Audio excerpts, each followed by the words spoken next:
ದೀಪಾವಳಿಯ ಒಂದು ಅಮಾವಾಸ್ಯೆಯ ದಿನದಂದು ಪ್ರಾರಂಭವಾದ ಈ ಕಾರ್ತಿಕ ಮಾಸವು ಪ್ರತಿದಿನವೂ ಒಂದು ದಿನವೂ ಸಹ ಬಿಡುವಿಲ್ಲದಲೇ ಎಲ್ಲ ಸಹ ನಮ್ಮ ಗ್ರಾಮಸ್ಥರು, ಭಕ್ತಾದಿಗಳು ಹಾಗೂ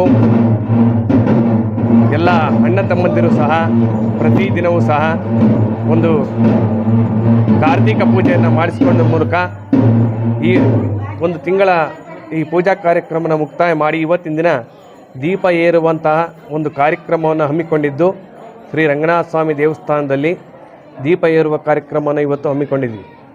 ಇವತ್ತು ಕೊನೆ ದಿನ.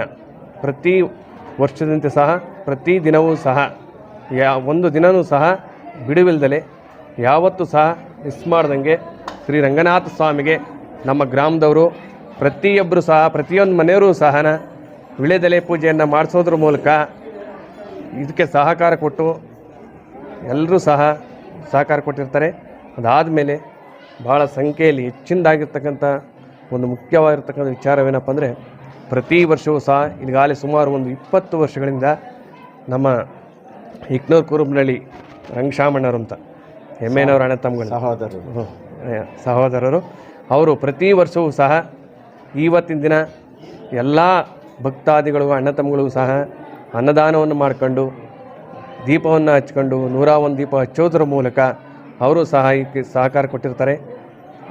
ಅವ್ರಿಗೂ ಸಹ ಈ ರಂಗನಾಥ ಸ್ವಾಮಿ ಪರವಾಗಿ ಎಲ್ರಿಗೂ ಸಹ ಧನ್ಯವಾದಗಳನ್ನು ಕೋರ್ತಾ ಹಾಗೂ ಈ ನಮ್ಮ ಒಂದು ದೇವಸ್ಥಾನದ ಅಭಿವೃದ್ಧಿಯಾಗಿ ಎಲ್ಲೋ ಇದ್ದಾರೆ ಅವರು ನಮ್ಮ ಸೇವಾ ಸಮಿತಿಯ ಅಧ್ಯಕ್ಷರಾಗಿರ್ತಕ್ಕಂಥ ಅಭಿವೃದ್ಧಿಯ ಹರಿಕಾರರಾಗಿರ್ತಕ್ಕಂಥ ನಮ್ಮ ಜಯರಾಮಪ್ಪ ಮಾಸ್ಟ್ರು ಹಾಗೂ ಕಾರ್ಯದರ್ಶಿಗಳಾಗಿರ್ತಕ್ಕಂಥ ಸಾವನೂರು ಪಾಂಡುರಂಗಪ್ಪನವ್ರಿಗೂ ಅವರಿಬ್ಬರಿಗೂ ಸಹ ಅವರೆಲ್ಲ ಇದ್ದಾರೆ. ಇವತ್ತು ಅವರೆಲ್ಲರಿಗೂ ಸಹ ಕೃತಜ್ಞತೆಗಳನ್ನು ಸಲ್ಲಿಸ್ತಾ ಈ ಗ್ರಾಮದ ಅಣ್ಣ ತಮ್ಮಂದಿರಿಗೆ, ಅಕ್ಕ ತಂಗಿಯರಿಗೆ ಎಲ್ಲರಿಗೂ ವಂದನೆಗಳು ಹಾಗೂ ಈ ಸ್ವಾಮಿ ರಂಗನಾಮ ಪಾದಕ್ಕೆ 101 ನಮಸ್ಕಾರಗಳು.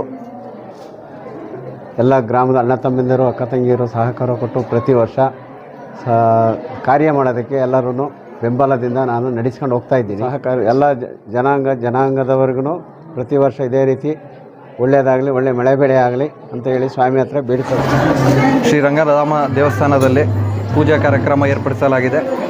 ಸುಮಾರು 20 ವರ್ಷದಿಂದ ಶ್ರೀಮನ್ ರಂಗಸ್ವಾಮಿ ಬಿನ್ ಗಂಗಣ್ಣ ಅವರು ಈ ಪೂಜೆನ ನಡೆಸ್ಕೊಂಡು ಹೋಗ್ತಾ ಇದ್ದಾರೆ.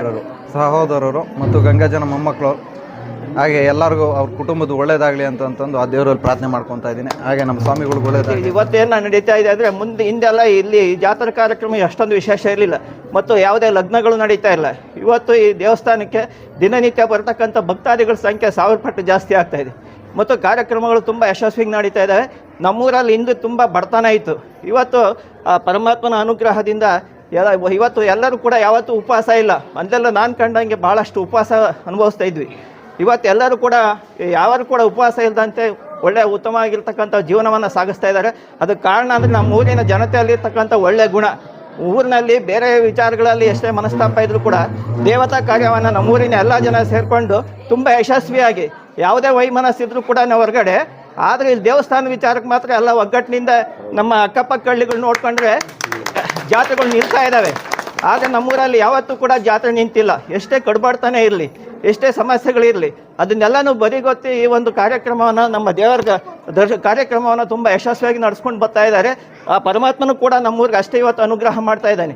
ಹಿಂದೆ ಭಾಳ ಕಷ್ಟ ಇತ್ತು. ಇವತ್ತು ಪ್ರತಿಯೊಬ್ಬರು ಕೂಡ ಅವರ ಅನ್ನ ಬಟ್ಟೆಗೆ ಎಲ್ಲರೂ ಕೂಡ ಮತ್ತು ಅಷ್ಟೇ ಕಷ್ಟಪಟ್ಟು ಜನ ಕಷ್ಟಪಟ್ಟು ದುಡಿತಾರೆ. ಯಾರಿಗೂ ಮೋಸ ವಂಚನೆ ಎಪ್ಪೆಗಳೇ ಮಾಡ್ತಾ ಇಲ್ಲ. ಕಷ್ಟಪಟ್ಟು ದುಡಿದು ಇವತ್ತು ಅವ್ರ ಜೀವನವನ್ನು ಸಂತೋಷವಾಗಿ ನಡೆಸ್ತಾ ಇದ್ದಾರೆ. ಅದಕ್ಕೆ ಕಾರಣ ಈ ಪರಮಾತ್ಮನ ಅನುಗ್ರಹ. ಇದೇ ರೀತಿ ಅಣ್ಣವರು ಪ್ರತಿ ವರ್ಷವೂ 20 ವರ್ಷದಿಂದ ಸ್ವಾಮಿ ತಾನೇ ಹೇಳಿರು ಅನ್ನದಾಸೋಹ ನಡ್ಕೊಂಡು ಹೋಗ್ತಿದ್ದಾರೆ ಅಂತ.